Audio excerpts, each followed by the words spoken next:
Otep à tous, bien-aimés frères et sœurs. Qui a dit que Vladimir Poutine n'avait pas le droit de sortir? Il était isolé, il était devenu un paria. Il ne pouvait qu'aller dans des pays comme la Corée du Nord ou comme la Chine parce qu'ils ne sont pas signataires des accords du traité de Rome sur la création de la Cour pénale internationale. Ah ben, je vais vous informer que Vladimir Poutine, au moment où je suis en train de vous parler, il se trouve dans la Mongolie. Et la Mongolie est un pays membre, signataire de la Cour du traité de Rome, de, je crois, 2000, portant création de la Cour pénale internationale. Et la Mongolie, qui est encore pire, c'est un pays observateur de l'OTAN. Donc c'est un ami de l'OTAN.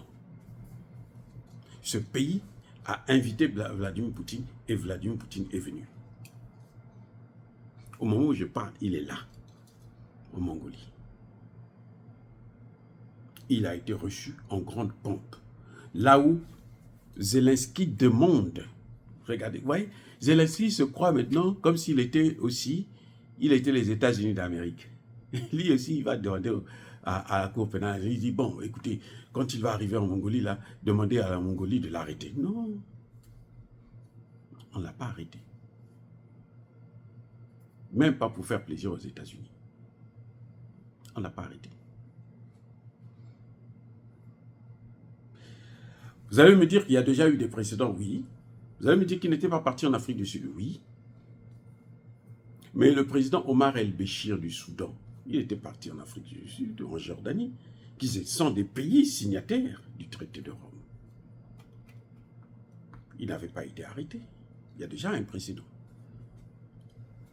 Mais donc, que peut faire l'ONU? Que peut faire les États-Unis, la France et les autres? Ils ne peuvent que bouder. Ils ne peuvent que bouder. Ils n'ont rien à faire. Parce que le traité de Rome ne prévoit aucune mesure contraignante. La Cour a seulement rappelé, à la demande de Zelensky, ils ont rappelé à la Mongolie de respecter ses obligations, ses engagements. Parce qu'elle est signataire du traité de Rome, donc elle devrait, en principe, arrêter Vladimir Poutine. Mais le problème que les gens ne comprennent pas, et c'est ça la géopolitique, c'est que les pays qui ont créé cette institution-là, la Cour pénale internationale, les grands pays là eux-mêmes ne sont pas signataires. La Chine, la Russie, les États-Unis, surtout la plupart des pays de l'OTAN, la Grande-Bretagne, le Canada, ils ne sont pas signataires de ce traité de Rome. Des pays comme la France est signataire, mais la France ne répond jamais de ses responsabilités, de ses actes. Vous avez vu, le Mali a porté plainte aux Nations Unies pour montrer que la France finance le terrorisme. Le dossier a été classé sans suite. Le Mali a porté plainte contre l'Ukraine sans suite. Vous savez pourquoi? Quand l'Ukraine, lui, demande maintenant à la Cour de faire pression sur la Mongolie afin que la Mongolie puisse arrêter Poutine, mais vous croyez que le président de la Mongolie, là, il ne sait pas ce qui est en train de se passer au niveau international? Il a aussi des conseillers, il connaît ce qui se passe. On dit, mais attendez, mais toi là, est-ce qu'on t'a posé des questions? Mais il y a encore un cas très flagrant. C'est qu'aujourd'hui, les pays arabes notamment, ils sont fiches de cette Cour pénale internationale. Parce que personne ne peut arrêter Netanyahou. Vous savez, pour obtenir un mandat d'arrêt contre Poutine, ça n'a pris qu'un mois, en quelques semaines. Un mois, c'est fini. Le mandat d'arrêt est sorti. Ça fait des années, et des mois plus tôt, ça fait plus de 6 mois, que des pays comme l'Afrique du Sud, le procureur de la Cour pénale lui-même a demandé à ce qu'on puisse délivrer un mandat d'arrêt contre Netanyahou, son ministre de la Sécurité et celui de la Défense. Les États-Unis ont dit non, vous ne faites pas ça. Il n'y a même pas une semaine là, à peine la semaine passée là, le même procureur a demandé encore, a exigé qu'on puisse ordonner encore,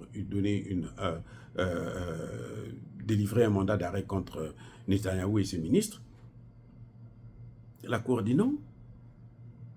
Mais le monde entier est en train de voir. Le monde entier est en train de voir. Personne ne supporte encore ce 2 poids 2 mesures. Les gens se disent, mais attendez, pour qui les États-Unis se prennent? Quand il s'agit d'Israël, personne ne dit un mot. Et puis quand il s'agit de Poutine, on veut nous emmerder. Non, voilà, arrêtez-le, faites ceci, faites cela, respectez le droit international. Alors qu'eux-mêmes, ils ne respectent pas ce droit international. Vous voulez que je vous dise la meilleure? C'est que, vous savez la dame là, l'Africaine là, qui était toute gonflée, qui a pris Laurent Gbagbo pour l'amener à La Haye. Elle était procureure, je ne sais pas, Ben Soudan ou quoi. Procureur de la Cour pénale internationale. Une fois, elle a dit, c'est non, bon, moi, je vais enquêter sur les soldats américains en Afghanistan. Aïe! Les Américains ont dit, quoi? Mais madame, mais vous êtes folle ou quoi? Qui vous a dit de penser seulement à des questions pareilles? On dit, voilà, ce que nous on va faire. On va d'abord bloquer tous vos comptes aux États-Unis. On va vous interdire d'entrée, de séjour aux États-Unis, vous et votre famille. Et le pire des cas, c'est qu'on va vous arrêter aussi. On va vous chercher, on va vous arrêter. Vous savez quoi? Quelque temps après, cette femme a perdu son fils unique aux États-Unis. C'est pour ça que vous n'entendez plus parler. Ça, c'est ce qu'on appelle le retour. Que Dieu fait la palabre. Tu as pris un innocent, Laurent Gbagbo, tu l'amènes en prison. Et pour favoriser Alassane Ouattara, qui, on le voit aujourd'hui, est en train de mettre la Côte d'Ivoire par terre. Il est en train de vendre la Côte d'Ivoire. La Côte d'Ivoire n'appartient plus aux Ivoiriens, notamment la ville d'Abidjan. Ils le disent eux-mêmes, les Occidentaux, les Français notamment, ils vous le disent sur leur chaîne de télévision. Quand tu fais quelque chose comme ça, là, il faut s'attendre à ce que tu puisses recevoir les effets du karma. Alors vous allez me dire que non, les Blancs ne reçoivent pas ça. Non, attention, attention, les Occidentaux, là, lorsqu'ils payent, là, le problème c'est que quand ils commencent à payer, ils cachent. Vous avez vu Chirac, quand il a commencé à dire non, voilà ceci, il est tombé malade, là. On ne l'a plus vu. On le cachait maintenant. Vous ne les voyez pas quand ils sont malades, là, vous ne les voyez pas. Vous apprenez seulement, il est mort. Parce qu'on ne veut pas voir son image affaiblie. C'est ça, on vous cache son image affaiblie. Mais ça arrive aussi chez eux. Et d'ailleurs, personne ne vit éternellement. Personne n'est éternel, en dehors de Dieu. Bref, Vladimir Poutine a défié. Il défie la Cour pénale internationale. Il défie la communauté autoproclamée et dite internationale, c'est-à-dire l'OTAN. Et l'OTAN fait quoi? Par son comportement, l'OTAN est en train de détruire toutes les institutions qu'elle-même a créées, y compris la Cour pénale internationale et l'ONU. Vous voyez, dans la guerre en Ukraine, est-ce que vous entendez Guterres parler? Non. La dernière fois qu'il est parti en Ukraine, l'obus est tombé non loin de là où il était. Et il a dû pisser dans le pantalon. Il a dû chier des bulles, Guterres. Et depuis là, il n'est plus reparti. C'était un avertissement seulement. Donc, ils sont en train de détruire les institutions qui sont censées être nobles et apporter la paix. Parce que les textes là, mais c'est formidable. Mais même s'il peut y avoir quelques imperfections, mais en fait, le texte lui-même, c'est bien. Ils ne le respectent pas eux-mêmes. Ils l'utilisent contre les autres. Ils ont créé la Cour pénale internationale seulement pour punir les chefs d'État africains. et quelques chefs d'État récalcitrants qu'on n'arrive pas à domestiquer, à contrôler comme Vladimir Poutine. Mais en fait, c'est destiné d'abord pour les pays africains. Et voilà les conséquences. Eux-mêmes, ils sont en train de détruire ça. Ce n'est pas l'Afrique, ce sont eux qui sont en train de détruire ces institutions. Quelle est la crédibilité de la Cour pénale internationale encore? Si cette cour-là ne peut pas arrêter, le procureur dit arrêtez Netanyahou. Non. Les autres magistrats disent non. Les juges disent non, on n'arrête pas. Il n'a qu'à faire ce qu'il est en train de faire. Continue. Les autres pays sont en train de voir et disent mais attendez.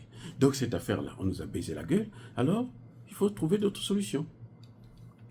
Voilà comment les puissances occidentales en déclin sont en train de détruire tout ce que eux-mêmes ils ont bâti.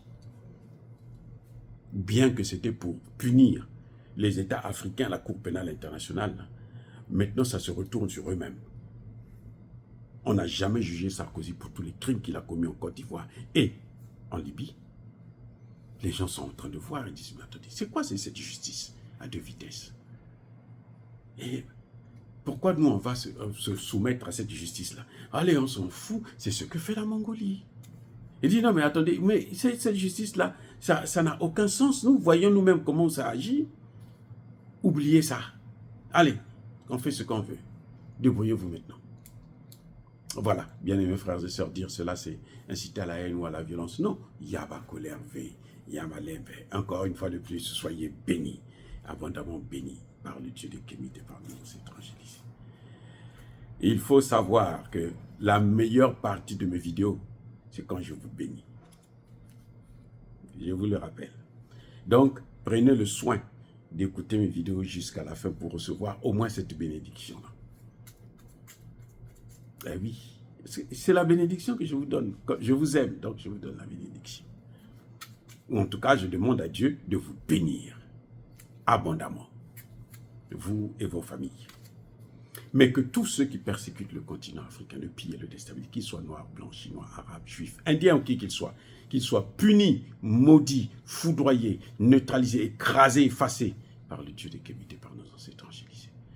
Vive l'Afrique éternelle, j'ai dit et j'assume.